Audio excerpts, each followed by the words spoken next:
Donald Trump is facing humiliation after humiliation lately. Elon has broken up with him. MAGA is turning on him. The people of Los Angeles are fighting back against his invasion. And to put a cherry on top of all of that, Donald Trump, after a screaming meltdown, getting onto Air Force One, just fell down and humiliated himself. It is the karma he deserves. We're going to get into it, but before we do, if I could quickly ask you to leave a like on this video, and if you haven't already and you enjoy our channel, to hit that subscribe button. It goes a long way, and it really does mean a lot to me. Now, before we can get into that humiliating moment for Donald Trump, of course, I want to check out the screaming meltdown that led to it. And for that, we need some context from reporting by CNN on the ground in Los Angeles about the war Donald Trump is trying to wage on peaceful protesters. And I'm just going to have you sweep through.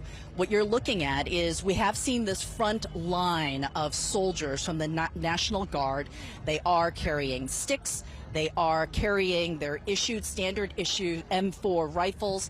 It does look like they have magazines on them, which suggests that they are carrying ammunition. Behind them in blue, who you can be forgiven, Jim, that it does look like the same blues of the LAPD. Those are officers in the Department of Homeland Security. Those yellow attached items, they look like they are preparing to deploy tear gas. And then I want you to look at the next wave, the officers standing behind DHS. There's another group of officers holding a type of weapon I can't quite decipher. They also have handguns on their side. It looks like, I can't tell if it's a handgun or a taser. And then beyond them, it's impossible for photographer Mike Love to see, but that entire black hole, I can see with my naked eye a number of soldiers. They do look like Army National Guard. They are wearing shields. They are carrying those large body shields. I do not always consider myself a fan of CNN, but they are doing incredible reporting on the ground right now in Los Angeles. And the way that the reporter was describing what is clearly an armed militia with the express purpose of intimidating is just so scary. And you could tell how chilled she was as well, seeing this unnecessary weaponry, these shields, people looking like they're equipped for war, not to handle people who are peacefully protesting. And why do they need to be there in the first place besides to intimidate? But more importantly, this is the most important thing, to instigate, which is exactly what they were doing moments before Donald Trump started speaking to reporters. And I want to take a look right here. Outside there, and certainly no weapons that you've seen. Careful. I see them going forward. Stay safe, Kyung. Watch out, watch out, watch out. You okay? So they're pushing everybody into the street. We're watching live pictures here. This is from Los Angeles, outside a Metropolitan Detention Center. It is clear. This is a tactic of instigation. People who refuse to take accountability because they know it's not coming, because they put their masks on, and if they break the law, they can't be identified. And if they are, Donald Trump is happy to write you a pardon if you commit violence on his behalf. That is what is happening here. Donald Trump is attacking peaceful protesters, and he knows that these protesters aren't even doing anything. He made that pretty clear with the first statement he gave to reporters, this nonsensical line right here. Do you foresee those protests spreading to other cities, Chicago, New York, for example, in the next few days? Yes, we're going to be watching it very closely. And when they spit at people, you know, they spit. That's their new thing. They spit, and worse, you know what they throw at them, right? And when that happens, I have a little statement. They say, they spit, we hit. And I told them, nobody's going to spit on our police officers. Nobody's going to spit on our military, which they do as a common thing. They get up to them this far away, and then they start spitting in their face. That happens, they get hit very hard. What are the rules of engagement for federal troops? We'll see what happens.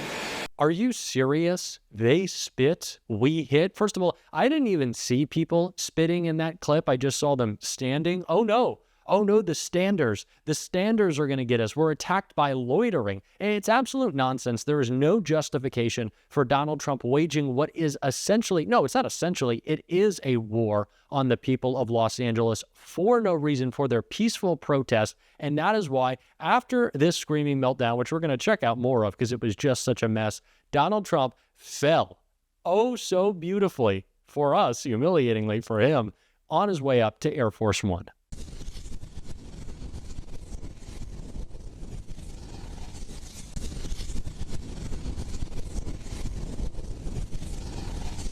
The karma is just so delicious. It's just so delicious. This is the current state of Donald Trump's administration. He is crumbling. He is a mess. He is weak. He is feeble. And it is hilarious to watch him melt down, especially as he tries to frame himself as this all-powerful God King launching his invasion of LA. And that's essentially what he admitted he wanted to be in this clip, continuing his meltdown right here. Even if you don't plan to invoke the Insurrection Act, do you plan to send troops to Los Angeles? What? Even if you're not planning to invoke the Insurrection Act, do you still plan to send troops? Well, we're going to have troops everywhere. We're not going to let this happen to our country. We're not going to let our country be torn apart like it was under Biden and his auto pen. What's the bar for sending Marines to The bar is what I think it is. I mean, if we see danger to our country and to our citizens, we'll be very, very strong in terms of law and order. It's about law and order. sending active duty Marines on the table, sir? Secretary Hegseth. We're going to see what we need. We'll send whatever we need to make sure there's law and order. He is making it clear to us all. And that's the point. Donald Trump wants us to know that he views himself as God King over our military, and he'll do whatever he wants. Senator Schiff said it last night. Donald Trump wants martial law. He wants to be in charge. He says the bar is what I say it is, because of course it is. This is Donald Trump. He wants to be in charge of everything. He wants complete power. He wants to abuse it. It is absolutely terrifying. But we should expect nothing else. Of course, this is what's happening right now. Donald Trump is trying to shift our focus away from the civil war he's fighting with his boyfriend Elon Musk, that he's fighting with Republicans in the Senate, that he's fighting with his own supporters, and Republicans in Congress right now, who some of which are standing up to Trump and calling this out because it is a disgusting attack on people peacefully protesting. MAGA claims that they're so worried about the Democrats sending the military after you. That's never happening. Or us suppressing your free speech. That doesn't happen. But when Donald Trump sicks his mass thugs on people simply standing in the street, they're all in applause. It's disgusting. They can't justify it. Kristi Noem can't justify it. She was pressed and just crumbled.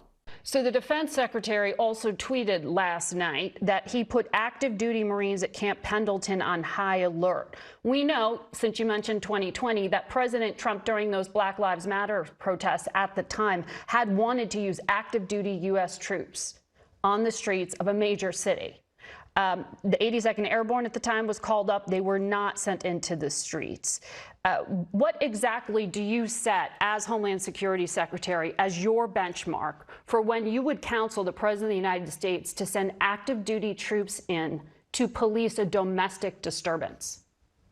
Well, my hope is always that we work with local leaders that would do their jobs. And that is what has failed in LA, is that the mayor has refused to recognize the dangerous situation that she's perpetuating, as well as the governor. When we ask for backup in a situation, LAPD has waited hours to respond, and they've waited until we have an officer in a dangerous situation until they come in and help us bring peace. Oftentimes in these cities, you have good leaders that help give backup to other law enforcement officers, but you have politicians who won't give that kind of resource when it's needed. Unfortunately, waiting several hours for LAPD to show up, or telling them telling us that they're not going to back us up until they have an officer in a dangerous situation is something that just isn't workable when you have violent protests going on. So the U.S. work better with us, but that's one of the reasons that you've seen the National Guard come in and help us with those security operations. Well, the U.S. Attorney in L.A. told CBS that LAPD did help.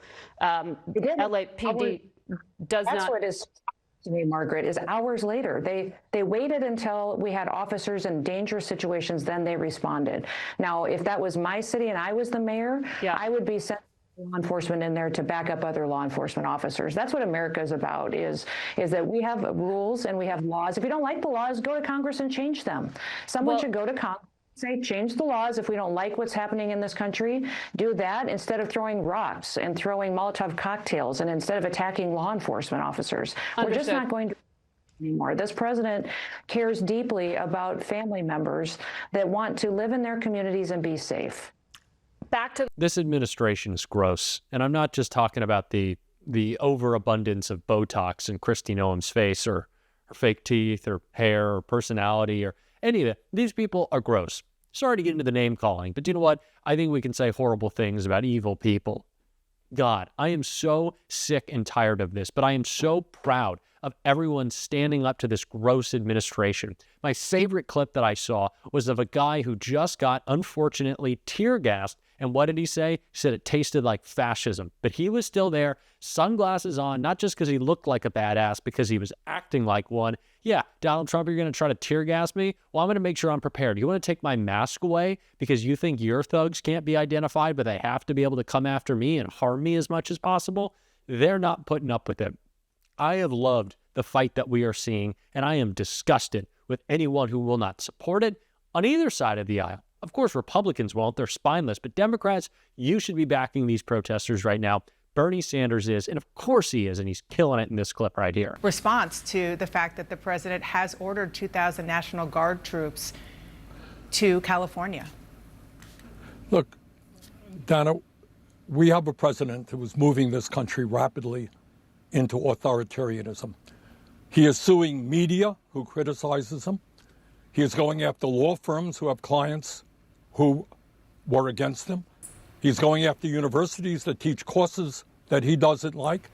He's threatening to impeach judges who rule against him, and he's usurping the powers of the United States Congress. This guy wants all of the power. He does not believe in the Constitution. He does not believe in the rule of law.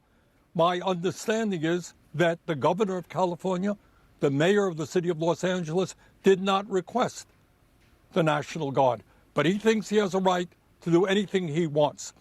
And I would say that to a large degree, the future of this country rests with a small number of Republicans in the House and Senate who know better, who do know what the Constitution is about.